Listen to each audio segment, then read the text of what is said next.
Bienvenue à vous, tueurs de monstres. Je suis heureux que vous puissiez venir à ma cour.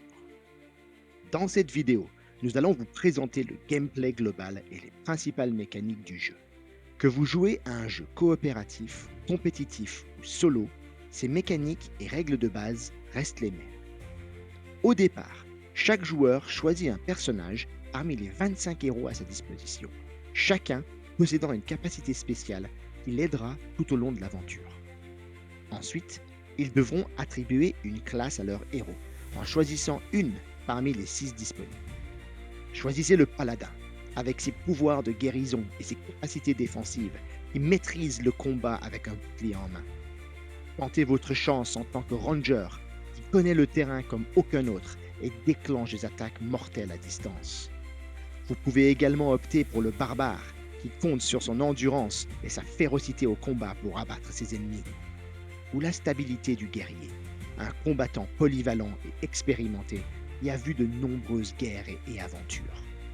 Mais n'oubliez pas le mage, avec ses puissants sorts qui s'appuiera sur son intelligence et sa connaissance des arcanes.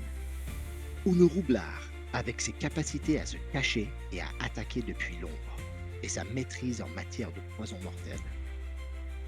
Chaque joueur reçoit ensuite sa main de départ et des pièces d'or. Le premier joueur tiré au sort distribue 4 cartes aventure et 3 cartes voyage à chaque joueur.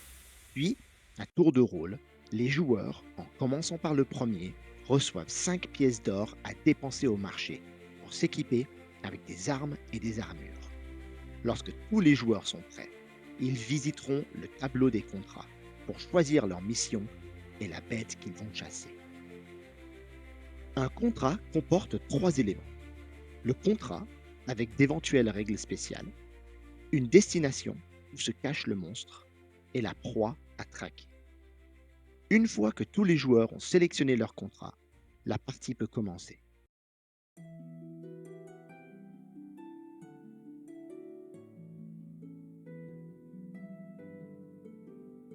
La première phase du jeu est appelée la phase de rafraîchissement, mais on ne la joue pas lors du premier tour de jeu. Pendant leur phase de rafraîchissement, les joueurs commencent par appliquer toutes les conditions de rafraîchissement, puis piochent une carte aventure du haut du deck et prennent un jeton pouvoir jusqu'à leur maximum, spécifié sur leur carte de héros. La deuxième phase est connue sous le nom de phase de voyage ou de phase de combat. Cela variera en fonction de la situation de chaque joueur. Mais au début du jeu, les joueurs partent tous dans la nature pour traquer leur proie et parcourir les terres sauvages de Haine. À tour de rôle, en commençant par le premier joueur, ils devront lancer les 3 dés de voyage et en appliquer le résultat. À noter que les cartes de compétences et d'aventure peuvent être jouées à tout moment lors du tour, avant ou après le lancer de dés, pour modifier le résultat final ou pour l'améliorer. Une carte permet aux joueurs d'aller chercher un site de base au choix dans le deck de voyage et de l'ajouter à leur main. Les traces de pas permettent aux joueurs de piocher la carte du dessus du deck voyage et de l'ajouter à leur main. Et les griffes activent l'événement de la destination en fonction du nombre lancé. Et un résultat vide ne fait rien. Dans l'ordre, les joueurs appliqueront d'abord les griffes, les traces de pas, puis les cartes. Ensuite, le joueur regarde le résultat de ses dés, applique l'effet des griffes, puis pioche ses cartes. Une fois leur main de voyage prête, les joueurs peuvent placer jusqu'à 4 cartes sites maximum par tour, sauf indication contraire d'une compétence ou une carte aventure. Les joueurs devront compléter le trajet en commençant par le premier site à gauche et en progressant jusqu'à atteindre celui le plus à droite où la bête les attend. Les sites doivent être placés dans l'ordre afin de pouvoir atteindre leur destination.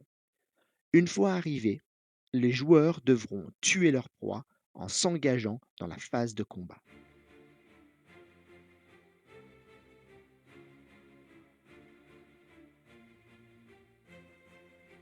Durant cette phase, les joueurs tenteront de tuer leur proie en lançant les 5 dés de combat, jusqu'à 3 fois.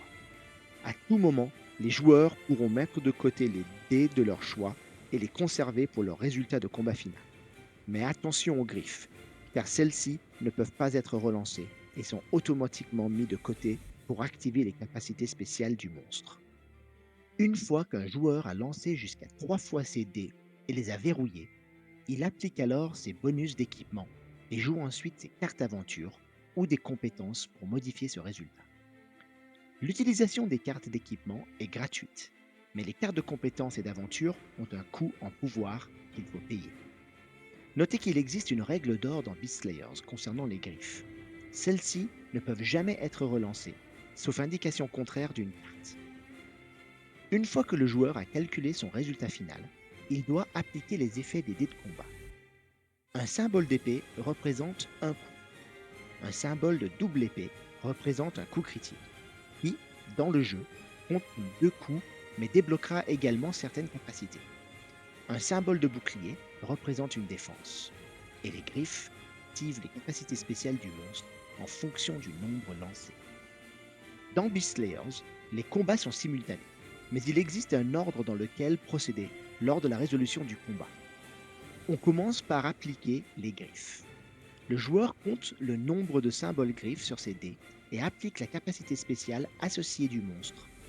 Ensuite, le joueur calcule le nombre de dégâts qu'il subit. Pour cela, le joueur additionne le nombre de symboles boucliers présents sur ses dés, puis rajoute ses bonus d'équipement et tout autre bonus de compétences et de cartes aventure jouées. Une fois sa valeur de défense calculée, il la déduit de la valeur d'attaque du monstre. Ce nombre final représente le nombre de blessures que le héros subit, en plus de celles qu'il aurait reçues à cause des capacités spéciales du monstre. Il place ensuite ce nombre de jetons blessures sur sa carte héros. Il est maintenant temps de calculer le résultat de l'attaque du héros. Pour cela, le joueur additionne le nombre de symboles épées présents sur ses dés, puis rajoute ses bonus d'équipement et tout autre bonus de compétences et de cartes aventure jouées. Il prend ensuite sa valeur d'attaque totale et en déduit la valeur de défense du monstre pour obtenir le nombre de dégâts infligés. On place ensuite ce nombre de jetons blessures sur la carte du monstre. Si à un moment donné, un monstre ou un héros a autant de blessures que de points de vitalité sur sa carte, il est vaincu. Lorsqu'un héros tue un monstre, il retourne automatiquement en ville, se reposer et récupérer ses récompenses. Il passera ensuite au marché pour dépenser ses pièces d'or bien méritées. Puis, il retourne au tableau des contrats pour une nouvelle mission. Lorsqu'un héros est vaincu, il retourne en ville les mains vides pour se reposer. Le jeu continue ainsi jusqu'à ce qu'une condition de victoire soit remplie. Nous avons maintenant couvert les mécanismes de base du jeu, mais Beast Slayers a bien plus à offrir. Des différents modes de jeu à la campagne coopérative immersive, Beast Slayers offre une rejouabilité qui n'a de limite que votre imagination.